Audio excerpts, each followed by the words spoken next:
What separates an 80-year-old who still gardens, dances, and travels from another 80-year-old who struggles to get out of a chair? It's not luck, it's not good genes. I've seen the research and I've talked to hundreds of seniors. The difference comes down to 6 daily habits. The good news is you can start any of them tomorrow, no matter how you feel today. But here's the secret that most healthy aging videos won't tell you. Don't try to do all 6 at once. Pick one, just one, do it every day for 2 weeks, then add another.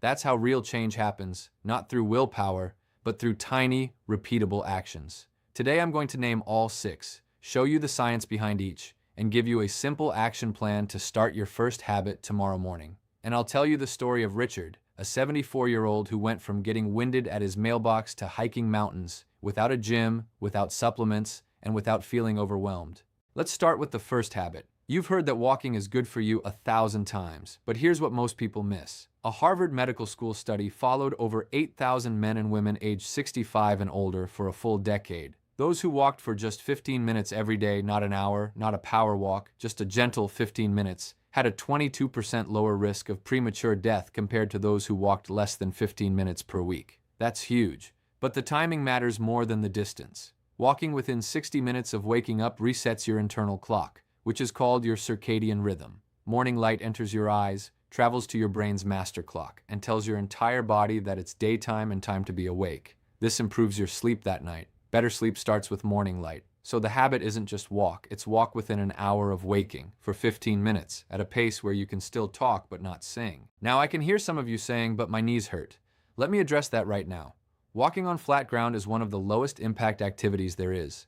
A study in the journal Arthritis and Rheumatology found that moderate walking actually reduces arthritis pain over time. It lubricates the joints and strengthens the muscles around them. The worst thing for stiff joints is not moving them. So start with 5 minutes. Use a cane if you need to. Walk inside your house if the weather is bad. The only wrong move is to not move at all. And here's a simple trick. Don't check your phone until after your walk. Your brain needs that first hour to be free of notifications. Just you, your shoes, and the world waking up.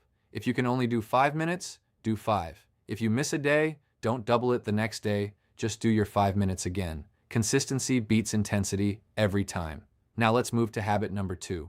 After 60, your body becomes less efficient at using protein to build muscle. Scientists call this anabolic resistance. To overcome it, you need protein at every meal, not just dinner. Researchers at the University of Texas Medical Branch found that seniors who ate 25 to 30 grams of protein at breakfast, lunch, and dinner kept significantly more muscle strength over 2 years compared to those who ate most of their protein at dinner. But here's what surprises people. The source of that protein matters. Plant proteins like beans, lentils, tofu, and edamame come with fiber and anti-inflammatory compounds that animal proteins don't have.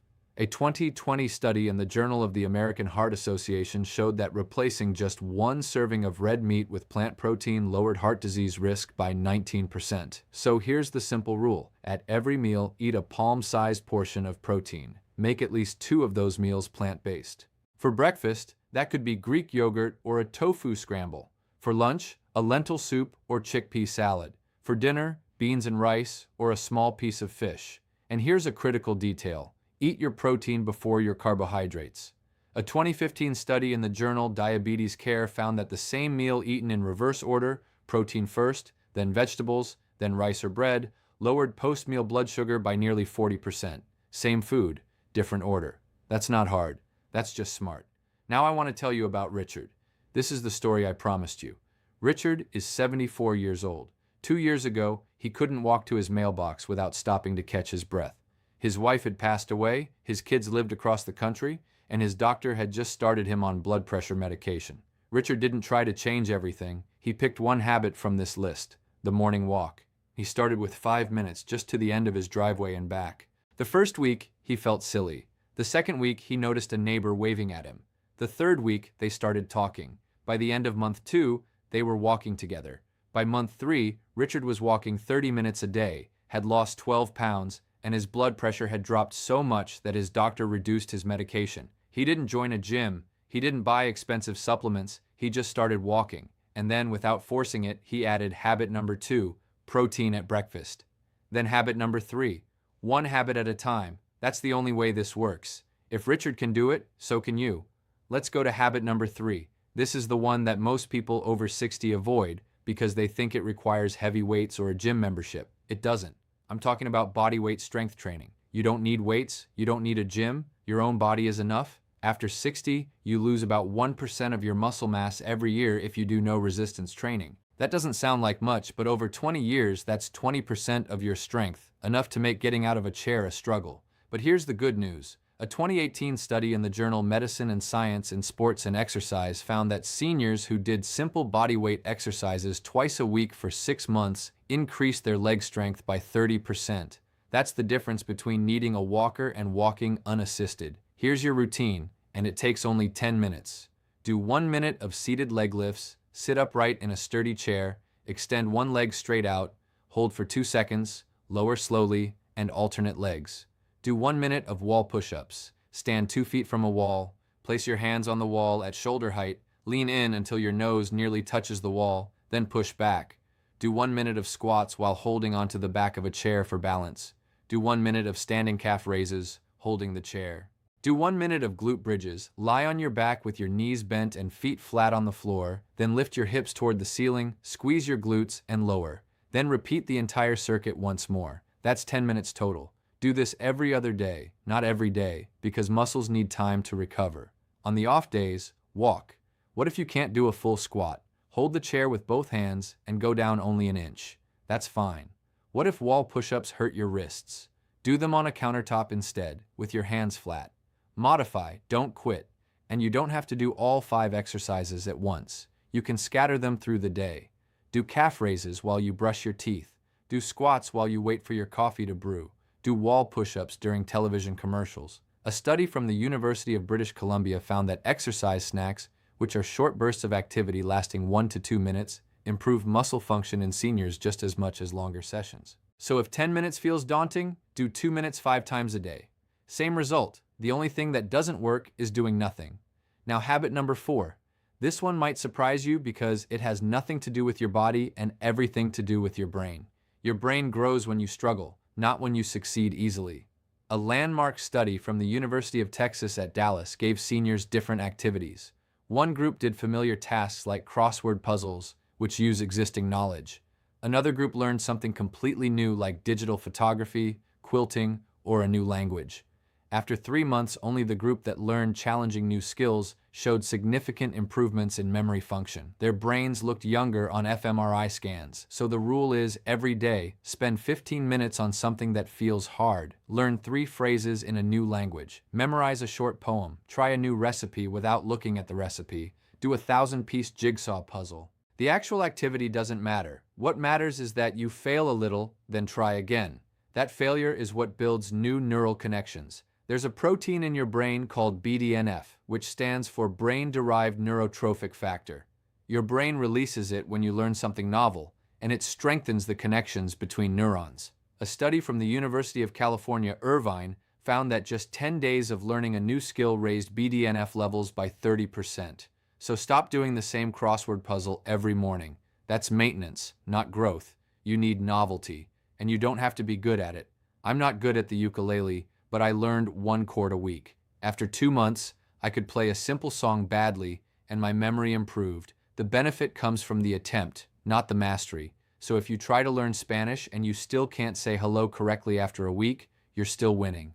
Your brain is growing. Combine this with habit number 1. Listen to an educational podcast while you walk, or use a language app for 10 minutes after breakfast. Pairing habits makes them stick. Habit number 5 is so simple that people skip it. And that's a huge mistake. Drink 16 ounces of water within 30 minutes of waking up. After 60, your sense of thirst fades. By the time you feel thirsty, you're already dehydrated. Dehydration causes fatigue, confusion, constipation, and worst of all, falls. A 2018 study in the Journal of Gerontology found that seniors who hydrated immediately upon waking had 40% fewer incidents of dizziness and falls. Here's the trick. Put a glass of water on your nightstand before you go to sleep. The first thing you do when you wake up, before you sit up, before you check your phone, drink it, all of it. Then wait 15 minutes before you have coffee or tea. That water wakes up your digestive system, thins your blood, and improves circulation to your brain. If you don't like plain water, add a slice of lemon, lime, or cucumber. Avoid sugary drinks, they're liquid inflammation. And don't count coffee or tea as hydration. Caffeine is a diuretic, which means it makes you lose water. You need plain water. How much total per day? A good rule is half your body weight in ounces. If you weigh 150 pounds, that's 75 ounces. But start with that morning glass. That's the most important one. If you only remember one thing about hydration, let it be this: drink before you feel thirsty. Now, habit number 6, and this is the one that most people over 60 get dangerously wrong. I'm talking about sleep. As you age, your sleep architecture changes. You spend less time in deep sleep and REM sleep, which are the stages that repair your body and lock in memories. But you can improve your sleep dramatically, even after 70, by sticking to a fixed schedule. Not going to bed when you feel tired, not napping whenever you feel like it. Going to bed at the same time every night and waking up at the same time every morning, even on weekends, strengthens your circadian rhythm. A 2021 Stanford University study followed seniors with insomnia who adopted a strict bedtime and wake-up time. Within 4 weeks, their time to fall asleep dropped from 60 minutes to 20 minutes, and their deep sleep increased by 50%. Here's your nighttime routine. Set an alarm for 9:30 p.m. At that alarm, turn off all screens, your phone, your tablet, the television. Blue light from screens suppresses melatonin production by up to 50%. Dim the lights in your home.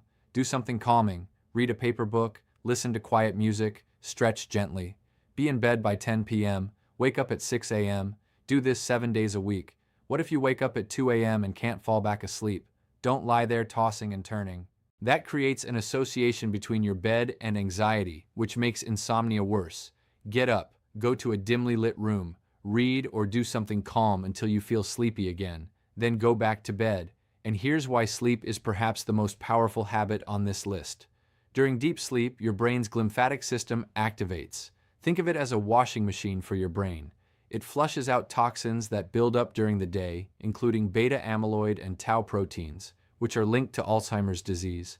A 2019 study at the University of Rochester showed that one night of poor sleep reduces that cleaning process by 30%. That means toxins stay in your brain. Do that for weeks or months, and you increase your dementia risk. But here's the good news. When you fix your sleep, your brain starts cleaning itself again. So protecting your sleep schedule isn't about feeling rested, it's about literally washing your brain. Let me give you a quick mid-video summary because I know that was a lot. Here are the 6 habits again. 1. A 15-minute morning walk within an hour of waking. 2. Eat protein first at every meal, with half of your protein from plant sources. 3. 10 minutes of bodyweight strength training every other day. 4. 15 minutes of learning something that feels hard every day. 5. 16 ounces of water within 30 minutes of waking. 6. A fixed sleep schedule, 10 p.m. to 6 a.m. with no screens after 9:30. Now I want you to pick just one. Not the most powerful, not the most important. Pick the one that feels easiest to start. For Richard, it was the morning walk. For someone else, it might be the morning water. For another, it might be learning one new word in Spanish. Start there. Do it every day for 2 weeks. Don't add anything else. After 2 weeks, you'll notice something. The habit becomes automatic. You won't have to try anymore. That's when you add the second habit. Research from University College London found that it takes about 66 days for a new behavior to become automatic. But here's the good news. After just 2 weeks, the resistance drops by half. So start small. Be boring. Do the same tiny thing at the same time every day. And don't worry if you miss a day. Missing one day doesn't erase your progress. Missing 2 days in a row is a warning sign. Missing 3 days means you should choose an easier habit. But never miss 2 days in a row. That's the rule. Now let me address some objections I hear constantly. The first one is, I'm too old to start. Let me show you a study that will change your mind. Researchers at the University of Liverpool studied seniors who started resistance training for the first time at age 85. After 12 weeks, their leg strength increased by 35%. Some of them went from using a walker to walking with a cane. Some went from a cane to nothing. The muscle fibers of an 85-year-old are not fundamentally different from those of a 60-year-old. They respond to the same stimulus. They just need a little more time to recover. So no, you're not too old. You're also not too weak. You're not too tired. Those are stories you've been telling yourself. The science says you can change at any age. Another objection, I don't have time. You have 15 minutes for a walk. You have 10 minutes for strength training every other day. You have 15 minutes to learn something new. That's less time than the average person spends scrolling on their phone before bed. And here's the thing, These habits give you time back. Better sleep means you need less sleep. More energy means you get things done faster. Stronger muscles mean fewer doctor visits. Investing 40 minutes a day in these 6 habits will save you hundreds of hours of feeling terrible. That's a trade worth making. Another objection: I live alone and I feel lonely. That's a real challenge, and it's why social connection is so important, even though I didn't list it as one of the 6. Let me add it as a bonus. Call someone every day. Not a text, not a Facebook like, an actual phone call or video call. A 2015 study from Harvard tracked seniors for 8 years and found that those who reported loneliness had a 45% higher risk of developing dementia. But those who had a close friend they talked to daily reported 40% less chronic pain. So while you're doing your morning walk, call a friend. Walk and talk. 2 habits at once. If you don't have anyone to call, volunteer. Join a walking group. Go to a senior center. The act of reaching out to someone else activates reward centers in your brain that reduce your own feelings of isolation. We heal ourselves when we heal others. Now let me bring it back to Richard. After 6 months of walking, protein-first eating, strength training, learning new skills, morning water, and a fixed sleep schedule, 1 habit at a time, Richard had lost 22 pounds. His blood pressure was normal. His A1C had dropped from 7.1 to 6.2. He joined a hiking club. He started volunteering at a local school. He told me, "I feel like I got a second life." He didn't do anything heroic. He just showed up for himself, 15 minutes at a time. That's the secret. Not willpower, not motivation, just a tiny daily commitment, repeated until it becomes automatic. Now here's your action plan for tomorrow morning. Step 1, tonight, put a glass of water on your nightstand. Step 2, tomorrow when you wake up, before you sit up, drink that entire glass of water. That's habit number 5. Step 3, within an hour, put on your shoes and walk outside for 5 minutes. Not 15, 5.